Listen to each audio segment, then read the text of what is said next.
৪৩ বছর বয়সে এসেও যে এত গ্ল্যামারাস লুকে ধরা দেওয়া যায় তা কুসুম শিকদারকে না দেখলে বুঝতেই পারবেন না। ৪৩ বছর বয়সে এসেও এত গর্জিয়াস লুকে যে থাকা যায় তা বাংলাদেশি নায়িকার মধ্যে একমাত্র কুসুম শিকদারই আছে। হ্যাঁ ভিউয়ার্স, ঠিকই শুনেছেন। সম্প্রতি একটি ভিডিওতে বলে যে ডিরেক্টর প্রস্তাব দিয়েছিল তাকে সংক্রান্ত।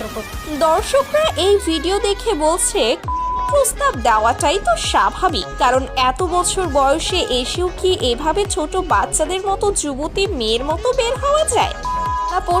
আত্মবিশ্বাসী লুকে ধরা দিচ্ছেন এই নায়িকা। কোনো অ্যাওয়ার্ড অনুষ্ঠানে গেলে ইচ্ছে করে তার নিচে নামিয়ে ফেলে।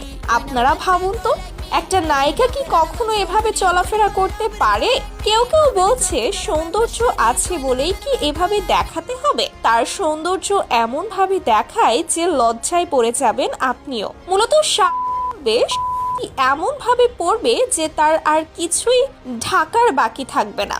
নিজে ইচ্ছা করে ক্যামেরাম্যানকে বলে আমাকে একটু জুম করো। নানা সময় আলোচনা সমালোচনার মধ্যে থাকে এই অভিনেত্রী।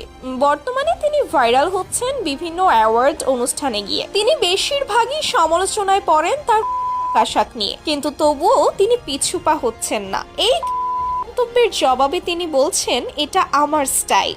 বর্তমানে তিনি সিনেমা থেকে অনেক দূরে রয়েছেন, নাটকও তিনি করত, কিন্তু ছোট পর্দায় অভিনয়টি তিনি বেশি করেছেন। তো ভিউয়ার্স, কুসুম শিকদারের এই আচরণ নিয়ে আপনাদের মতামত কি? আপনারা কি তাকে কিছু বলতে চান? মতামত জানাতে পারেন আমাদের কমেন্ট বক্সে। আর হ্যাঁ, অবশ্যই আমাদের পেজটি ফলো করতে ভুলবেন না। ধন্যবাদ।